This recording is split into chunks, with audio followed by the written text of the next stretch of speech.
Shalom jemaat Tuhan yang terkasih dalam Yesus Kristus. Kita bertemu lagi dalam Sapa HKBP Kebun Jeruk pada hari ini Senin 29 September 2025. Kita akan mendengarkan firman Tuhan, namun terlebih dahulu kita mempersiapkan diri dan kita berdoa. Damai sejahtera dari Allah Bapa yang melampaui segala akal kiranya memelihara hati dan pikiranmu di dalam Kristus Yesus Tuhan kita. Amin. Jemaat Tuhan terkasih dalam Yesus Kristus, dengarkan firman Tuhan dari 2 Timotius 1 ayat yang ke-12. Demikian firman Tuhan.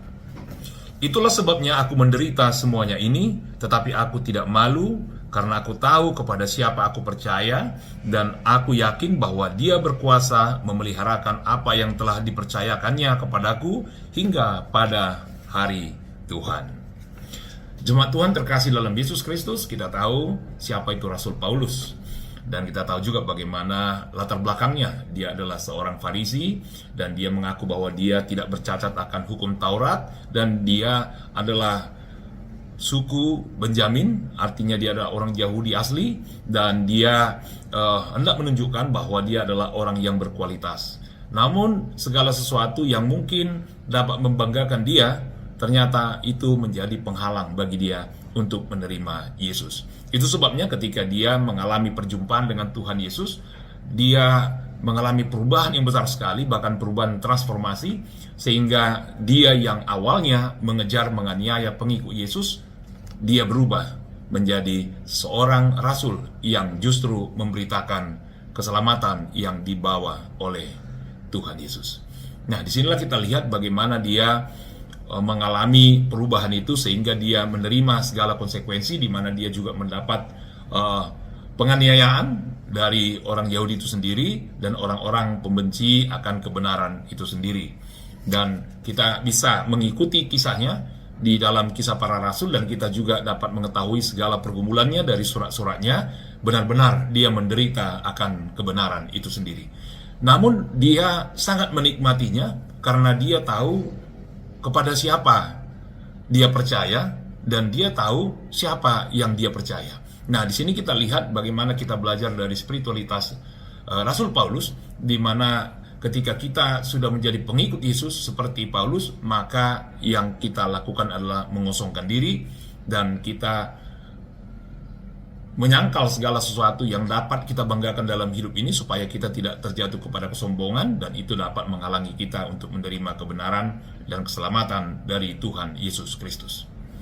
Nah, ada sesuatu yang membanggakan bagi Rasul Paulus ketika dia melayani Tuhan Yesus karena keselamatan yang luar biasa yang sudah Tuhan kerjakan di dalam Yesus Kristus. Nah, artinya dia sudah mengetahui kebenaran, dan kebenaran itulah yang mengendalikan dan mengarahkan dia berjalan di jalan Tuhan.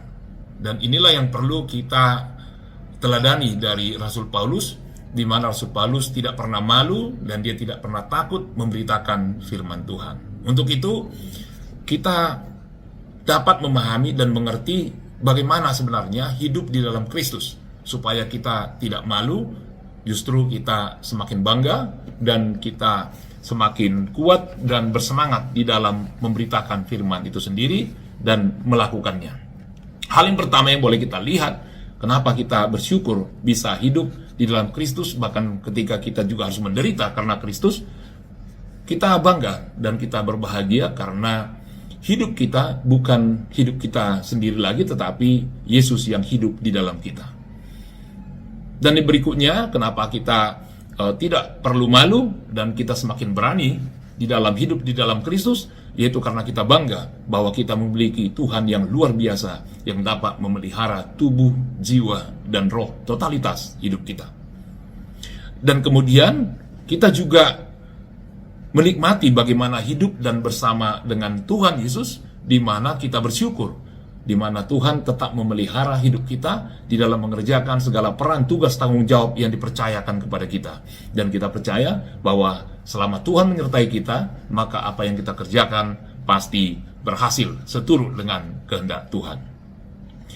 Nah, kemudian kita tidak akan pernah malu menjadi pengikut Tuhan, sehingga kita tidak segan-segan, tidak ragu-ragu untuk memberitakan kebaikannya, membagikannya kepada siapa saja, baik dalam perkataan dan juga melalui perbuatan. Dan kemudian kita juga bangga kepada Tuhan yang kita percaya, sehingga itu membuat kita akan menjadi orang-orang yang setia, mengikut Tuhan di setiap kondisi hidup kita. Kita tidak akan pernah lupa dan tidak pernah menyombongkan diri ketika kita mendapat berkat-berkat yang luar biasa dari Tuhan. Justru kita bersyukur kepada Tuhan karena ini semua adalah pemberian Tuhan. Dan ketika kita mengalami keterpurukan hidup, dan ketika kita mengalami banyak pergumulan, kita juga tidak meninggalkan Tuhan, justru semakin dekat kepada Tuhan dan memohon pertolongannya. Dan kita sudah banyak melalui pergumulan sepanjang hidup kita, dan sampai saat ini Tuhan masih menolong kita. Jemaat Tuhan terkasih dalam Yesus Kristus, begitu indahnya hidup bersama Tuhan. Begitu indahnya hidup sebagai pengikut Tuhan. Kita lihat Rasul Paulus, dia rela menderita dan dia rela dianiaya hanya demi kebenaran, karena kebenaran firman Tuhan itu terlalu manis untuk tidak dibagikan bagi siapa saja. Tentu kita sudah menikmatinya. Rasul Paulus yang bekerja ribuan tahun lalu, nah di sini dia memberikan dampak yang luar biasa sampai kepada kita sampai saat ini. Dan kita bisa menikmati firman Tuhan yang sudah diberitakannya sampai kepada kita.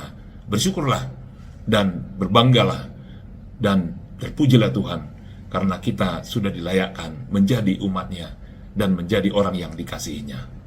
Amin. Bapa di surga, terima kasih Tuhan untuk firman-Mu yang begitu indah, yang bisa kami teladani dalam hidup Rasul Paulus. Di mana Rasul Paulus tidak pernah malu untuk menjadi pengikut-Mu dan tidak pernah malu untuk menjadi rasul-Mu. Kiranya spiritualitas yang demikian juga kami miliki dalam hidup kami sekarang ini. Begitu banyaknya pergumulan yang kami hadapi dalam berbagai hal, tapi karena kuasa-Mu, firman-Mu berkuasa dalam hidup kami sehingga kami mampu untuk menghadapi semuanya itu. Justru kami bangga dan kami tidak akan pernah malu justru kami akan semakin bersyukur ya Tuhan, karena Tuhan melayakkan firman Tuhan keselamatan bagi kami semua. Bapa di surga, berkati seluruh jemaat-Mu ya Tuhan. Hari ini yang merayakan ulang tahun kelahiran, ulang tahun pernikahan. Berkati mereka semua Tuhan, berikan kesehatan dan panjang umur dan sukacita selalu. Berkati seluruh jemaat-Mu ya Tuhan. Dalam keadaan sehat, mereka tetap sehat dan bersyukur dalam keadaan mereka yang baik-baik saja. Namun bagi yang kurang sehat, Tuhan pulihkan, agar mereka semakin pulih dan dapat beraktivitas dengan baik. Bagi jemaat-Mu yang mencari pekerjaan, bantu mereka untuk menemukannya, pekerjaan yang baik bagi mereka. Dan bagi yang sudah bekerja, ajari mereka bersyukur dan ajari mereka meningkatkan kualitas pekerjaannya agar mereka memiliki karir yang baik dan hasil yang baik. Dan berkati jemaat-Mu ya Tuhan, mulai anak-anak, bahkan bayi sampai lansia, agar semuanya terpelihara dengan baik dan semuanya tercukupkan oleh kasih karunia-Mu sesuai dengan kemurahan-Mu.